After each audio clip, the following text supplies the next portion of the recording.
Hello friends, welcome to Srishti's kitchen. ಇವತ್ತಿನ ರೆಸಿಪಿಯಲ್ಲಿ ದಂಟು ಸೊಪ್ಪು ಹಾಗೆ ಸಬ್ಸಿಗೆ ಸೊಪ್ಪನ್ನು ಹಾಕಿ ಬಸ್ಸಾರು ಮತ್ತು ಸೊಪ್ಪಿನ ಪಲ್ಯ, ಬಿಸಿ ಬಿಸಿ ರಾಗಿ ಮುದ್ದೆ. ಆಹಾ, ಯಾರಿಗೆ ತಾನೇ ಇಷ್ಟ ಇರಲ್ಲ ಅಲ್ವಾ? ಬಸ್ಸಾರು ರಾಗಿ ಮುದ್ದೆ ಅಂದರೆ ನಮ್ಮ ಕರ್ನಾಟಕದ ಸ್ಪೆಷಲ್ ಅಂತ ಹೆಮ್ಮೆಯಿಂದ ಹೇಳ್ಕೋಬೋದು. ಹಾಗಿದ್ರೆ ತಡ ಬೇಡ, ಈ ಬಸ್ಸಾರು ಹೇಗೆ ಮಾಡೋದು, ಅದಕ್ಕೆ ಬೇಕಾಗಿರೋ ಇಂಗ್ರೀಡಿಯೆಂಟ್ಸ್ ಏನು, ತಯಾರಿ ವಿಧಾನ ಏನು ಎಲ್ಲ ನೋಡೋಣ ಬನ್ನಿ. ನೋಡಿ, ರಾಗಿ ಮುದ್ದೆ, ಸೊಪ್ಪಿನ ಪಲ್ಯ, ಬಸ್ಸಾರು, ಬಾಯಲ್ಲಿ ನೀರು ಬರುತ್ತೆ ಅಲ್ವಾ ಫ್ರೆಂಡ್ಸ್. ಈ ರೆಸಿಪಿಗೆ ನಾನಿಲ್ಲಿ 1 ಕಟ್ಟು ದಂಟು ಸೊಪ್ಪು, 1 ಕಟ್ಟಷ್ಟು ಸಬ್ಸಿಗೆ ಸೊಪ್ಪನ್ನು ತೊಗೊಂಡಿದ್ದೀನಿ. ಇದನ್ನೆಲ್ಲ ಚೆನ್ನಾಗಿ ವಾಶ್ ಮಾಡಬೇಕು. ಅದಕ್ಕೂ ಮೊದಲು ಬೇಳೆಯನ್ನು ಬೇಯಲಿಕ್ಕೆ ಹಾಕೋಣ. ಇಲ್ಲಿ ನಾನು ಒಂದು 150 ಗ್ರಾಮಷ್ಟು ಬೇಳೆಯನ್ನು ನೀರಲ್ಲಿ ನೆನೆಸಿ ಇಟ್ಟಿದ್ದೆ ಒಂದು ಅರ್ಧ ಗಂಟೆಗಳ ಕಾಲ. ಈಗ ಈ ರೀತಿ ಬೇಳೆ ಪಾತ್ರೆ ಎಲ್ಲ ಬೇಯಿಸ್ಕೊಳ್ತಿದ್ದೀನಿ. ಕುಕ್ಕರ್ಗೆ ಹಾಕಲ್ಲ ನಾನು, ಬಸ್ಸಾರಿಗೆ ಮಾತ್ರ. ಈಗ ಬೇಳೆ ಬೇಯೋಷ್ಟರಲ್ಲಿ ಸೊಪ್ಪನ್ನು ತೊಳೆದು ಎಲ್ಲ ಕಟ್ ಮಾಡ್ಕೊಳ್ತೀನಿ ನಾನು. ಬೇಳೆ ನೋಡಿ ಫ್ರೆಂಡ್ಸ್, ಒಂದು 50% ಅಷ್ಟು ಬೆಂದರೆ ಸಾಕು ನಮಗೆ. ಇನ್ನು ಉಳಿದಿರೋದು ಸೊಪ್ಪಿನ ಜೊತೆಯಲ್ಲಿ ಬೇಯುತ್ತೆ. ಕೈಯಿಂದ ಈ ರೀತಿ ಪ್ರೆಸ್ ಮಾಡಿದಾಗ ಈಸಿಯಾಗಿ ಬೇಳೆ ಅನ್ನೋದು ಸಾಫ್ಟಾಗಿ ಇರಬೇಕು. ನಾನು ವಿಡಿಯೋದಲ್ಲಿ ನೋಡಿಸ್ತಿದ್ದೀನಿ. ಈ ರೀತಿ ಆದರೆ ಸಾಕು ನಮಗೆ. ಈಗ ಇದಕ್ಕೆ ನಾವು ಚೆನ್ನಾಗಿ ವಾಶ್ ಮಾಡಿ ಕಟ್ ಮಾಡಿಟ್ಕೊಂಡಿರೋ ಅಂಥ ಸೊಪ್ಪನ್ನು ಸೇರಿಸ್ಕೊಳ್ಳೋಣ. ಸ್ವಲ್ಪ ಬೇಳೆಯನ್ನು ರುಬ್ಲಿಕ್ಕೆ ತೆಗೆದಿಟ್ಕೊಳ್ತಾ ಇದ್ದೀನಿ. ಈಗ ಸೊಪ್ಪುಗಳನ್ನು ಸೇರಿಸ್ಕೊಳ್ತಾ ಇದ್ದೀನಿ. ಸೊಪ್ಪುಗಳನ್ನು ಹಾಕಿದ್ಮೇಲೆ ಇದಕ್ಕೆ ರುಚಿಗೆ ತಕ್ಕಷ್ಟು ಉಪ್ಪನ್ನು ಸಹ ಈಗಲೇ ಸೇರಿಸ್ಕೊಳ್ಳಿ. ನಾನಿಲ್ಲಿ ಕಲ್ಲುಪ್ಪು ಯೂಸ್ ಮಾಡ್ಕೊಳ್ತಾ ಇದ್ದೀನಿ. ಉಪ್ಪನ್ನು ಹಾಕಿ ಲಿಡ್ ಕ್ಲೋಸ್ ಮಾಡಿ, ಅಷ್ಟರಲ್ಲಿ ನಾವು ಇದು ಬೇಯೋಷ್ಟರಲ್ಲಿ ಖಾರನ ರುಬ್ಲಿಕ್ಕೆ ಖಾರ ರೆಡಿ ಮಾಡಿ ಇಟ್ಕೊಂಡ್ಬಿಡೋಣ ಫ್ರೆಂಡ್ಸ್. ಈ ರೆಸಿಪಿಗೆ ನಾನಿಲ್ಲಿ 1 ಈರುಳ್ಳಿ, 1 ಬೆಳ್ಳುಳ್ಳಿ, 5 ಒಣಮೆಣಸಿನ್ಕಾಯಿ, ಒಂದು ಅರ್ಧ ಟೀ ಸ್ಪೂನಷ್ಟು ಕಾಳುಮೆಣಸು, 1 ಟೀ ಸ್ಪೂನಷ್ಟು ಜೀರಿಗೆ, 1 ಟೇಬಲ್ ಸ್ಪೂನ್ ಸಾರಿನ ಪುಡಿ, 1 ಟೊಮ್ಯಾಟೊ, ಸ್ವಲ್ಪ ಹಸಿ ಕೊಬ್ಬರಿ, ಚಿಕ್ಕ ನಿಂಬೆಹಣ್ಣಿನ ಗಾತ್ರದಷ್ಟು ಹುಣಸೆ ಹಣ್ಣು. ಇದನ್ನೆಲ್ಲ ನಾವು ಫ್ರೈ ಮಾಡ್ಕೋಬೇಕಾಗುತ್ತೆ. ಮೊದಲಿಗೆ ಇಲ್ಲಿ ಸ್ವಲ್ಪ ಎಣ್ಣೆ ಸೇರಿಸ್ಕೊಂಡು ಪ್ಯಾನಲ್ಲಿ ಈರುಳ್ಳಿ, ಬೆಳ್ಳುಳ್ಳಿ ಹಾಗೆ ಒಣಮೆಣಸಿನ್ಕಾಯಿನ ಹಾಕಿ ಫ್ರೈ ಮಾಡ್ತಾ ಇದ್ದೀನಿ. ಇದೆಲ್ಲ ಸ್ವಲ್ಪ ಚೆನ್ನಾಗಿ ಫ್ರೈ ಆದ ನಂತರ ಈಗ ಇದಕ್ಕೆ ಟೊಮ್ಯಾಟೋನ ಸೇರಿಸ್ಕೊಳ್ಳೋಣ. ಟೊಮ್ಯಾಟೊ ಇಲ್ಲಿ ಒಬ್ಬೊಬ್ರು ಹಾಕ್ತಾರೆ, ಒಬ್ಬೊಬ್ರು ಹಾಕೋದಿಲ್ಲ.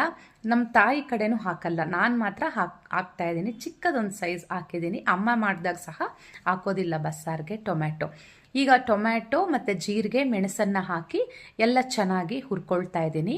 ಈಗ ಸ್ಟವ್ ಆಫ್ ಮಾಡಿದ ನಂತರ ಹುಣಸೆ ಹಣ್ಣು, ನಂತರ ಹಸಿಕಾಯಿ, ಸ್ವಲ್ಪ ಕೊತ್ತಂಬರಿ ಸೊಪ್ಪು, ನಾವು ತೆಗೆದಿಟ್ಕೊಂಡಿರೋ ಅಂಥ ತೊಗರಿಬೇಳೆ ಹಾಗೆ ಸಾರಿನ ಪುಡಿ 1 ಟೇಬಲ್ ಸ್ಪೂನ್ ಇದನ್ನೆಲ್ಲ ಸೇರಿಸ್ಕೊಂಡು ಅದು ತಣ್ಣಗಾದ್ಮೇಲೆ ಮಿಕ್ಸಿಗೆ ಹಾಕಿ ಇಟ್ಕೋಬೇಕು. ಈಗ ನೋಡಿ, ನಮಗೆ ಇಲ್ಲಿ ಬೇಳೆ ಮತ್ತು ಸೊಪ್ಪು ಎಲ್ಲ ಚೆನ್ನಾಗಿ ಫಸ್ಟ್ ಕ್ಲಾಸಾಗಿ ಬೆಂದಿದೆ, ತುಂಬ ಚೆನ್ನಾಗಿ ಬೆಂದಿದೆ.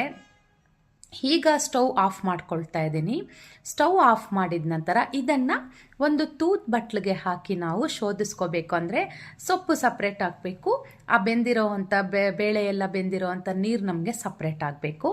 ಈಗ ಈ ರೀತಿ ತೂತ್ ಬಟ್ಲ ಸಹಾಯದಲ್ಲಿ ನಾನೆಲ್ಲ ಶೋಧಿಸ್ಕೊಳ್ತಾ ಇದ್ದೀನಿ. ಈಗ ಇದೇ ನೀರೇ ಮತ್ತೆ ನಾವು ಬಸ್ಸಾರಿಗೆ ಯೂಸ್ ಮಾಡೋ ಅಂಥದ್ದು. ಈಗ ನಾವು ಆಗಲೇ ಫ್ರೈ ಮಾಡಿಟ್ಕೊಂಡಿರೋ ಅಂಥ ಈರುಳ್ಳಿ, ಬೆಳ್ಳುಳ್ಳಿ ಎಲ್ಲ ಇಲ್ಲಿ ಆರಿದೆ. ಅದನ್ನು ಮಿಕ್ಸಿ ಜಾರಿಗೆ ಸೇರಿಸ್ಕೊಂಡು ಗ್ರೈಂಡ್ ಮಾಡ್ಕೊಳ್ಳೋಣ. ಸ್ವಲ್ಪ ನೀರನ್ನು ಹಾಕಿ ಚೆನ್ನಾಗಿ ನುಣ್ಣಗೆ ಇದನ್ನು ಗ್ರೈಂಡ್ ಮಾಡ್ಕೊಳ್ಳಿ. ಒಂದೊಂದು ಕಡೆ ಒಂದೊಂದು ಥರ ಮಾಡ್ತಾರೆ ಫ್ರೆಂಡ್ಸ್ ಬಸ್ಸಾರು. ಕೆಲವರು ಒಗ್ಗರಣೆ ಹಾಕ್ತಾರೆ, ಕೆಲವರು ಒಗ್ಗರಣೆ ಹಾಕಲ್ಲ. ಬಸ್ಸಾರಿಗೆ ಇಲ್ಲಿ ನಾನು ಒಗ್ಗರಣೆ ಹಾಕ್ಕೊಳ್ತಾ ಇದ್ದೀನಿ. ಸಿಂಪಲ್ ಒಗ್ಗರಣೆ. ಸ್ವಲ್ಪ ಎಣ್ಣೆ ಸೇರಿಸ್ಕೊಂಡು ಒಂದು ಸ್ವಲ್ಪ ಸಾಸಿವೆ, 1 ಒಣಮೆಣಸಿನ್ಕಾಯಿ, ಸ್ವಲ್ಪ ಹಿಂಗು, ಕರಿಬೇವನ್ನು ಹಾಕಿ ಇಲ್ಲಿ ನಾವು ರುಬ್ಬಿಟ್ಕೊಂಡಿದ್ವಲ್ಲ ಆ ಖಾರ ಆ ನೀರು ಜೊತೆ ಮಿಕ್ಸ್ ಮಾಡಿಕೊಂಡು ಈಗ ಇದನ್ನು ನಾನು ಈ ಒಗ್ಗರಣೆಗೆ ಸೇರಿಸಿದ್ದೀನಿ. ಇದು ಒಂದು 20 ನಿಮಿಷಗಳ ಕಾಲ ನಮಗೆ ಬಸ್ಸಾರಲ್ಲಿ ಚೆನ್ನಾಗಿ ಕುದಿಬೇಕು. ತುಂಬ ನೀರಾಗೂ ಇರಬಾರ್ದು, ತುಂಬ ಗಟ್ಟಿಯಾಗೂ ಇರಬಾರ್ದು. ಬಸ್ಸಾರು ಅನ್ನೋದು ಮೀಡಿಯಮ್ ಆಗಿರಬೇಕು. ನೋಡಿ, ಈ ಕನ್ಸಿಸ್ಟೆನ್ಸಿ ಬರಬೇಕು ನಮಗೆ. ಈಗ ಸ್ಟವ್ ಆಫ್ ಮಾಡ್ಕೊಳ್ತಾ ಇದ್ದೀನಿ. ಘಮ ಘಮ ಅಂತ ಬಸ್ಸಾರು ಫ್ಲೇವರ್ ಅಂತೂ ತುಂಬ ಚೆನ್ನಾಗಿ ಬರ್ತಾ ಇದೆ.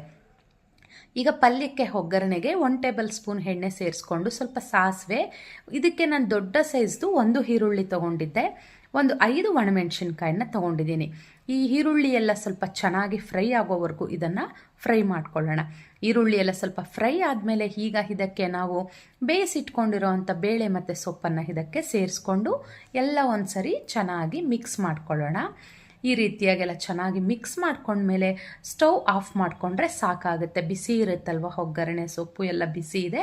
ಸೊ ಹಾಗಾಗಿ ಸ್ಟವ್ ಆಫ್ ಮಾಡಿಕೊಂಡು ಇದಕ್ಕೆ ಕಾಯಿ ತುರಿ ಸ್ವಲ್ಪ ಫ್ರೆಶ್ ಆಗಿರೋದನ್ನು ಕೊನೆಯಲ್ಲಿ ಸೇರಿಸ್ಕೊಂಡು ಒಂದು ಸರಿ ಚೆನ್ನಾಗಿ ಮಿಕ್ಸ್ ಮಾಡ್ಕೊಳ್ಳಿ. ಈಗ ಇಲ್ಲಿ ಬಸ್ಸಾರು ರೆಡಿ ಆಯಿತು. ನನಗಿಲ್ಲಿ ಬಿಸಿ ಬಿಸಿ ರಾಗಿ ಮುದ್ದೆ ಸಹ ರೆಡಿ ಆಯಿತು. ಬಾಯಲ್ಲೇ ನೀರು ಬರ್ತಾ ಇದೆ. ಸಖತ್ತಾಗಿದೆ ಫ್ರೆಂಡ್ಸ್, ಬಸ್ಸಾರು ಹಾಗೆ ಸೊಪ್ಪಿನ ಪಲ್ಯ ರಾಗಿ ಮುದ್ದೆ ತುಂಬ ಚೆನ್ನಾಗಿದೆ. ಈ ರೆಸಿಪಿ ನಿಮ್ಗೆ ಇಷ್ಟ ಆಗಿದ್ದಲ್ಲಿ ನನ್ನ ಚಾನಲ್ಗೆ ಒಂದು ಲೈಕ್ ಮಾಡಿ, ಶೇರ್ ಮಾಡಿ, ಸಬ್ಸ್ಕ್ರೈಬ್ ಮಾಡಿ. ಮುಂದೆ